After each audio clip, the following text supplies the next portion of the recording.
E o tempo todo. Glória a Deus. Marcos capítulo 10, versículo 46 em diante. Amém? Diz assim a palavra. Então, chegaram a Jericó. Quando Jesus e seus discípulos, juntamente com uma grande multidão, estavam saindo da cidade, o filho de Timeu, Bartimeu, que era cego, estava sentado à beira do caminho pedindo esmolas. Quando ouviu falar que era Jesus de Nazaré, começou a gritar: Jesus, filho de Davi, tem misericórdia de mim. Muitos o repreendiam para que ficasse quieto, mas ele gritava ainda mais: Filho de Davi, tem misericórdia de mim. Jesus parou e disse: chamem-no. E chamaram o cego. Ânimo, levante-se, ele o está chamando. Lançando sua capa para o lado, de um salto, pôs-se de pé e dirigiu-se a Jesus. O que você quer que eu lhe faça? Perguntou-lhe Jesus. O cego respondeu: Mestre, eu quero ver. Vá, disse Jesus, a sua fé o curou. Imediatamente ele recuperou a visão e seguia a Jesus pelo caminho. Senhor, que esse não seja só mais um culto, que essa não seja somente mais uma noite, porque aqueles que verdadeiramente procuram buscar o Senhor nos dá a oportunidade de sermos tratados de uma forma extraordinária. É o que eu peço, Senhor, que esse seja um culto extraordinário, que o Teu Espírito que nos conhece tão profundamente, até mais do que a nós mesmos, que sabe das nossas dores, das nossas angústias, das nossas tristezas, das nossas fraquezas. É Ele que tem o poder de sarar, de cuidar de tudo isso. Não sou eu, Pai, mas é o Senhor nesse lugar. É o Teu Espírito, é a Tua palavra. Por isso eu te peço, Senhor, em nome de Jesus, ajuda-me a transmitir a Tua palavra. Ajuda-me, Senhor, a compartilhar dessa mensagem, de maneira que o Senhor, de uma forma poderosa, abençoe cada um aqui nessa noite, que decidiu vir para a casa do Senhor, e aqui estamos, Senhor. É o nosso pedido, e assim crendo, já te agradecemos, no nome de Jesus. Amém. Amém. Podem sentar-se, amados.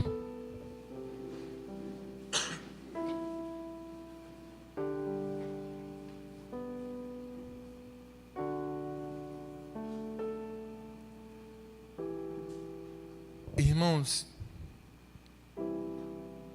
antes de eu entrar aqui na mensagem propriamente dita, um parêntese. O que é que faz com que o culto seja uma bênção? O que faz de um culto uma bênção?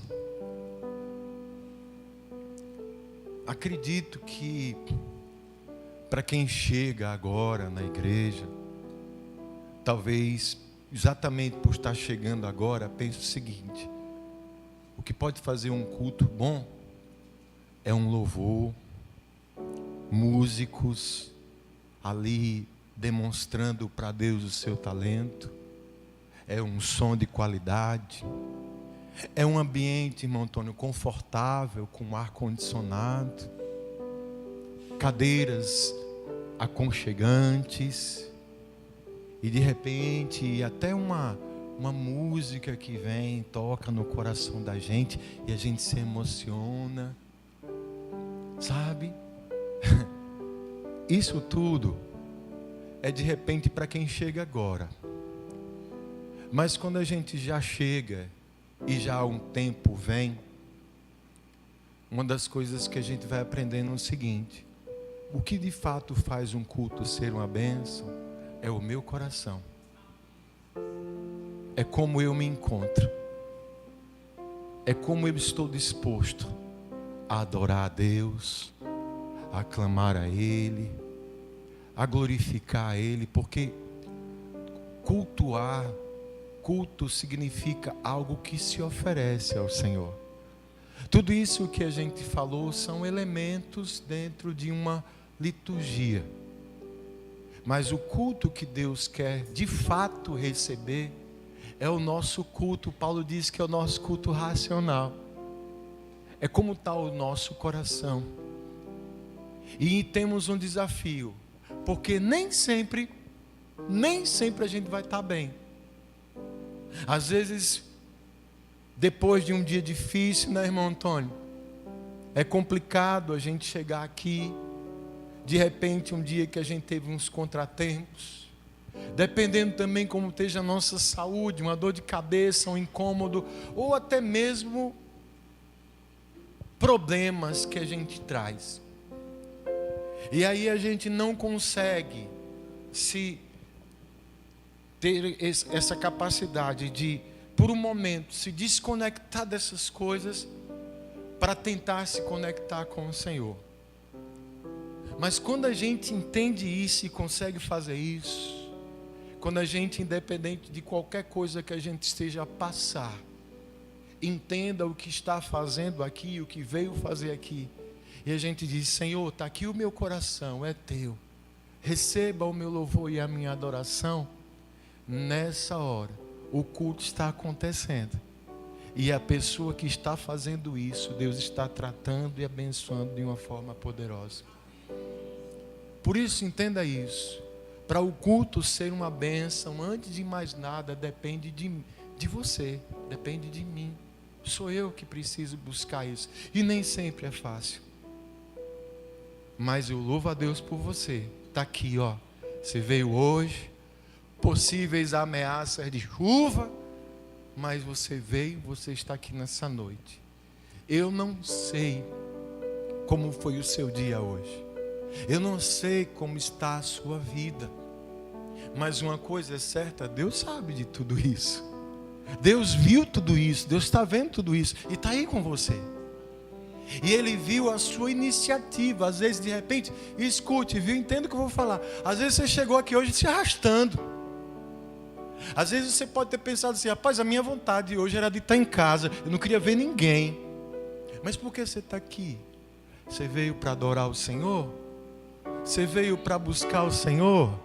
Entregue o seu melhor para Ele, entregue o teu coração, entregue sua vida, entregue esse culto para o Senhor. Porque a gente sabe que faz um culto lindo. Eu já vi muitos vídeos, né? O pastor, uma vez, ele fez uma visita à nossa igreja lá da África. Meu Deus, pastor Roberto, que alegria daqueles irmãos sentados, alguns no chão, outros em banco de madeira, sabe? Telhado de palha. Alguns viajavam 20, 30, 40 quilômetros para estar lá, e precisava ver a alegria daquelas pessoas de louvar o Senhor. Não tinha microfone, não tinha ministério de louvor, era no máximo um violão, mas a presença de Deus era muito intensa, e ela é intensa todas as vezes que a gente traz o nosso coração para adorar Ele. Amém, amados? Por isso eu quero dizer, escute, que o Senhor já está te abençoando. E eu quero te lembrar disso. O que faz um culto bom, o que vai fazer com que o culto seja uma bênção, é como está o meu coração. E eu louvo a Deus por você aqui nessa noite. Amém? Fecha o parêntese. Vamos agora para a palavra. eu imagino que talvez esse seja um dos episódios mais conhecidos da palavra. Tem até música, né? Não sei se é Marcelo Nascimento. Jesus, filho de Davi, tenha compaixão de mim, né? Jesus, filho de Davi, atende. É muito famoso esse episódio aqui. Quase todo mundo já ouviu falar da história do cego Bartimeu, e de como esse homem ali clamou, e de como ele foi curado pelo Senhor Jesus Cristo. Mas hoje eu tive a oportunidade de conversar com um colega de ministério, um pastor, e pensem, foi uma conversa curta, não sei se vocês já viram isso. A conversa foi curta, mas a gente falou de tanta coisa, que foi muito especial. E uma coisa ficou marcada para mim nessa conversa, que depois me levou para esse texto. Especificamente no momento em que Bartimeu ali clama, o pessoal manda ele calar a boca, ele insiste e mandam trazer ele para Jesus. E o momento que o Senhor quer falar com a gente é esse. Quando ele estava diante do Senhor, ele dirigiu-se a Jesus, Jesus perguntou: o que você quer que eu lhe faça? O que você quer que eu te faça? E ele respondeu: mestre, eu quero ver. Ele disse: então vá, a sua fé te curou. Imediatamente ele foi curado. E isso aqui, essa pergunta de Jesus, veio aqui ao meu coração a seguinte palavra: propósito. Propósito. Propósito.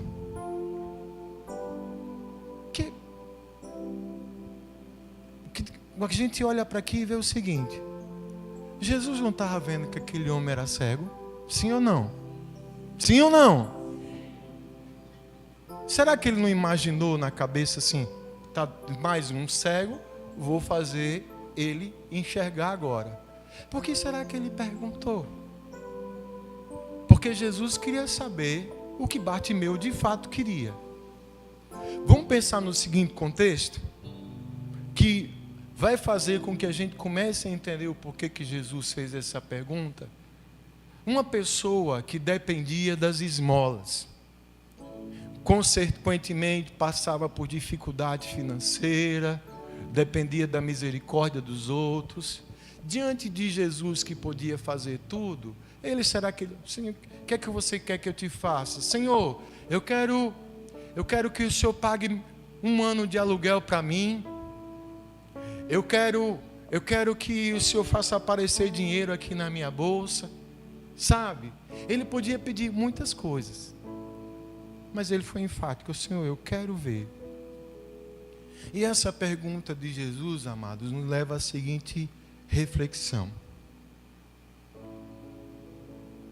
Deus, Ele sabe do que a gente precisa. Amém? Mas nós sabemos o que a gente quer da vida? Será que a gente sabe? Será que a gente sabe o que a gente quer da vida? É isso que também o Senhor quer saber. O nome disso é propósito. O que é que você quer que Deus faça? O que é que você quer da sua vida? Eu peguei aqui uma definição de propósito, eu gosto muito dele, do Mário Sérgio Cortella. Alguém conhece o Cortella? Que fala assim, muito com o sotaque lá, de não sei de onde, ele é do pé vermelho, né? Ele fala assim, ó: propósito quer dizer a intenção de alcançar um objetivo.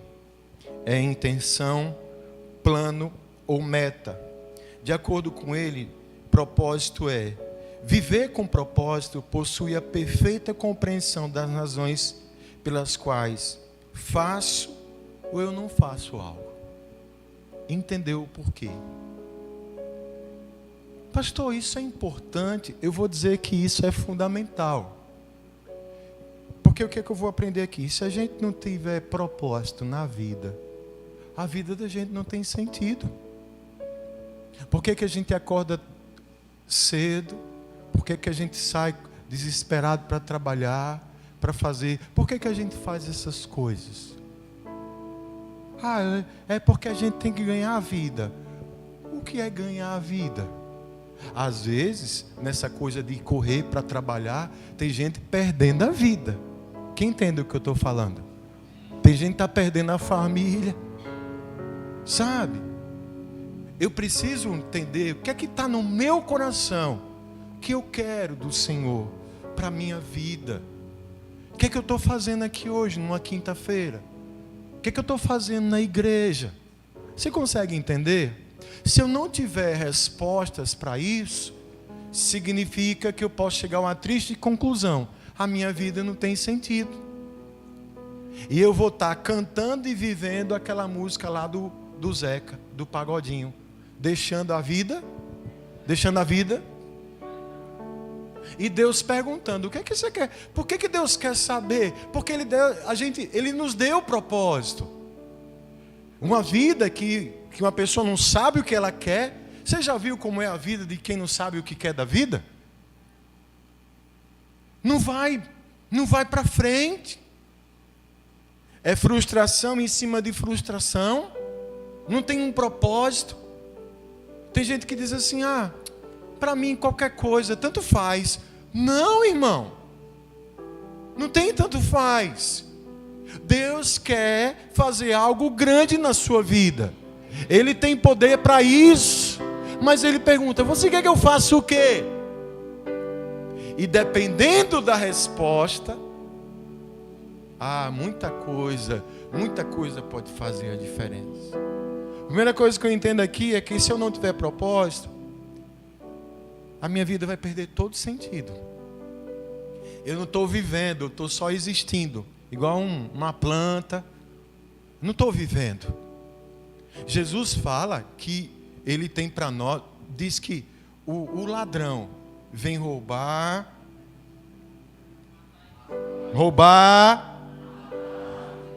e Ele veio para quê? Para que a gente tivesse vida. É qualquer vida? Como é essa vida? Como é essa vida? Cadê? Ainda não estou vendo, irmão Antônio. Espera aí, será que eu entendo o que é isso? Essa vida em abundância? Quer viver abundantemente? É quando eu tenho um propósito definido diante do Senhor e coloco diante dEle. Você tem esse propósito? Amém. Escute. Agora não basta só, pastor, eu tenho um propósito. Glória a Deus. Mas não basta só ter um propósito. Tem que se movimentar, né, Ruth? Eu tenho um propósito. Um exemplo bem simples assim. O meu propósito, pastor, deixa eu ver. Tá fugindo os exemplos. Você pensou um monte de coisa aí, não foi? Meu propósito, pastor, é ter uma casa. Até já desenhei ela. 3 quartos com suíte, para a gente não sair se batendo no escuro para ir no banheiro. Com uma garagem, né? Um jardinzinho. E você é ousado, pastor, que eu sou filho de Deus. Quero uma piscina também e uma churrasqueira. Visualizou aí? É um propósito? É um propósito? Isso é? Tá. E depois? Não, vou esperar as portas se abrirem, né, pastor? Vou esperar o milagre do Jeová Jiré na minha vida. Não é só ter um propósito, mas é correr atrás desse propósito. Bartimeu tinha um propósito, que é que ele queria enxergar. Quando ele ouviu falar que Jesus estava passando, foi o que ele fez. Foi o que ele fez, irmãos? Ele gritou, implorou, clamou lá. E depois mandaram ele calar a boca. E outra coisa, não basta ter um propósito, precisa batalhar por esse propósito e o melhor, se preparar para a oposição. Vai ter gente que vai se levantar da onde você não imagina para tentar parar você. E sabe o perfil dessas pessoas que se levantam contra a gente que quer propósito? O perfil delas não são pessoas sem propósito. Porque eu não sei se você já observou esse fenômeno, que quem não quer nada com a vida, se incomoda com alguém que quer. E ela não permite que aquele quer, imagine que estamos todos num buraco. Amém? Imaginação. Aí tem uma escada que leva lá para cima. Está todo mundo ali embaixo. Aí alguém pensa, rapaz, eu quero sair daqui. Eu vou ver o que tem lá em cima.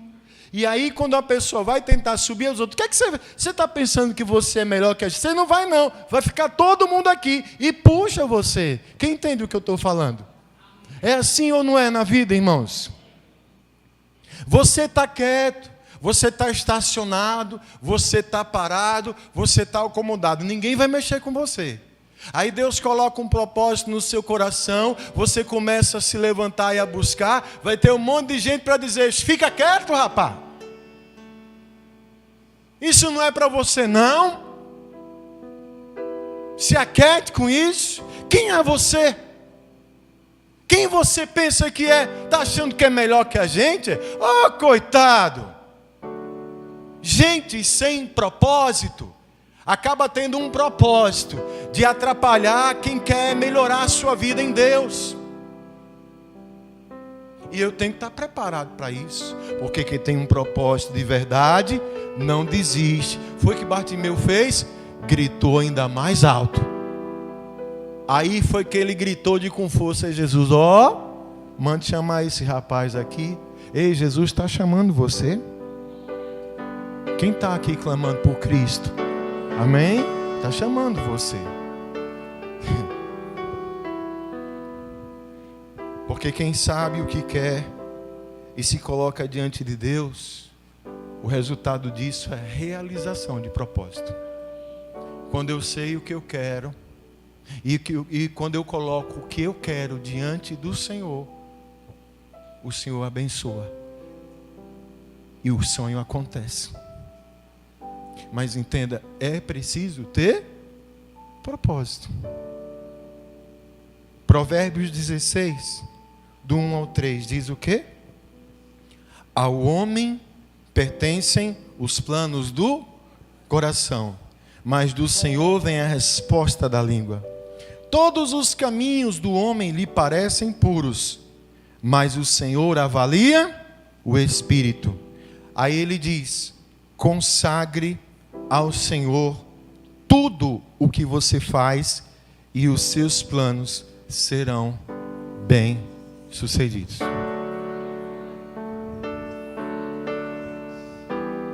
Eu tenho um sonho, eu tenho um propósito. Senhor, eu quero isso para a minha vida. Coloco diante do Senhor. Você entende isso? O que a gente não pode, uma coisa que a gente não entende, são pessoas que estão vivendo sem propósito. Por que eu faço o que eu faço? Por que eu estou fazendo da minha vida? Eu tenho que perguntar isso, porque senão, sabe, a gente está só num ciclo, amados, que não é que nos leve a lugar nenhum, eles levam a algum lugar, e muitas vezes pode ser um lugar que não é o lugar que Deus preparou para nós. O final desse texto tem um detalhe muito lindo. Quando Bartimeu foi curado, ele diz o texto que ele saiu seguindo Jesus pelo caminho. Ele alcançou o que ele queria e continuou caminhando com Cristo. Essa palavra de fortalecimento para nós é para que a gente saia daqui engasturado mesmo. Se Deus perguntar para você hoje, ei, o que é que você quer que eu faça na sua vida? O que é que você vai responder para Ele? O que você quer da sua vida? Não é? Essa pergunta, Vanessa, às vezes sai até em entrevista de emprego, né? Geralmente é assim, como você se vê daqui a 5 anos? Sei não. Tá. Reprovado. Vai embora. Não sabe? Quem é que tem que saber, irmão? Como você se vê? tudo isso vai depender, sabe, de como é que está o seu propósito, sabe? Só encerrando aqui, essa semana, foi a semana que eu estava doente, eu assisti um filme chamado Air, em inglês, A-I-R, está lá na Amazon Prime. Já assistiu, Fabi? Que é a história, olha a história, fazer propaganda de graça aqui, de como a empresa Nike criou o tênis do Michael Jordan. Que foi não vou contar o filme, mas esse tênis do Michael Jordan disse que o mais barato é R$800. Daí isso que disse que vai comprar um, brincadeira, Deus, né? Isso foi em 1985, irmão Roberto. Foi a primeira vez que uma empresa ela elaborou uma ideia assim de pensar associar a marca ao jogador, e não o jogador assim diretamente à marca, tem uma coisa diferente. Mas o interessante é que na época que a empresa foi fazer isso, o Michael Jordan estava começando, mas já estava chamando a atenção, irmão Antônio, se isso aí vai. E me chama muita atenção a fala da mãe do Michael Jordan, porque negociava com a mãe. Ela diz, olha, o meu filho, ele tem um propósito, ele vai ganhar X campeonato, ele vai fazer isso, porque isso é o sonho dele, ele vive para isso, e ele vai ser o maior jogador de basquete de todos os tempos. Quem conhece um pouco Michael Jordan viu que essa profecia se cumpriu. Mas será que é profecia? Ou será que quando a gente acredita num propósito e coloca diante de Deus e busca com perseverança viver esse propósito, será que as coisas não acontecem? Eu quero aqui, meu irmão, minha irmã, provocar você a pensar nisso. Independente de que fase da vida você esteja. Quem está vivo aqui? Se alguém está vivo ainda, então tem propósito para você. Agora você precisa saber qual, porque Jesus vai perguntar, o que é que você quer que eu faça na sua vida? Você tem que apresentar diante dele e lutar por isso. Porque Deus, ele realiza sonhos. Deus, ele abre portas. Deus, ele faz milagres na vida de quem crê e quem está aqui sabendo o que é viver e não apenas existir. Repito, vida sem propósito é vida sem sentido. E vida sem sentido é frustração, é tristeza. E deixa eu dizer uma coisa, irmãos, a vida passa rápido. Eu ouvi uma propaganda de colchão no rádio e eu me assustei. Você sabe quantos anos da nossa vida a gente passa dormindo? Fizeram a conta. 23 anos, Elisângela, a gente passa dormindo. Pense. A gente vive em média 70, 80, pense. Imagine se não é curta a nossa vida. E o que a gente está fazendo desse presente maravilhoso que Deus nos deu? Se Jesus me chamar, filho, o que é que você quer que eu faça na sua vida? Qual o teu propósito? E eu, olha irmãos, eu estou engasturado. E eu pretendo falar muito sobre isso daqui para frente, que Deus está me tratando aqui. Quem sabe até uma campanha está nascendo. Mas escute isso. Eu preciso ter isso muito claro no meu coração. E um propósito na minha vida, eu vou dizer que ele tem 150%, 1000% de chance de acontecer quando esse propósito ele não está ligado só ao que eu quero, mas aquilo que eu quero com o sentido de abençoar outras pessoas. Você consegue entender isso? Quando aquilo que eu quero, sabe, Ruth, não é só para a minha vida, mas vem para a minha vida para que eu possa compartilhar. Ah, Deus abre um sorriso. Ele diz, esse aí entendeu. Eu vou transformar você num distribuidor de bênção, num abençoador e numa abençoadora. Eu vou fazer da sua vida uma referência, um exemplo, um testemunho, para que a obra e o nome do Senhor seja glorificado através da sua vida. Mas a gente tem que sair daqui hoje pensando no seguinte: o que é que eu quero da minha vida?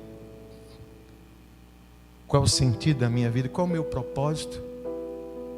O que é que eu estou fazendo aqui mesmo? O que é que eu... Uma vez o professor estava falando assim, não sei se você já ouviu essa pergunta quando você era guri. O que é que você vai ser quando você crescer? Você lembra quando você respondeu isso? O que é que você queria ser? Tem gente que respondeu, quero ser astronauta, quero ser piloto de caça, eu quero ser médico, eu quero ser engenheiro. Gente, eu estou muito preocupado. Não vou ficar muito preocupado não, senão o resto dos meus cabelos cai, mas eu fico preocupado com a nossa geração, jovem, os jovens.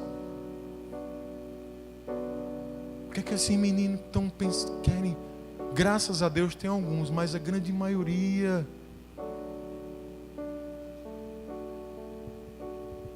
não. O Senhor escolheu essa noite para abrir os nossos olhos, para que a gente enxergue o seguinte: Ele quer agir na minha vida, Ele vai agir na minha vida quando Ele souber o que eu quero para a minha vida. Quando eu souber o que eu quero para a minha vida, eu vou botar na mão dEle.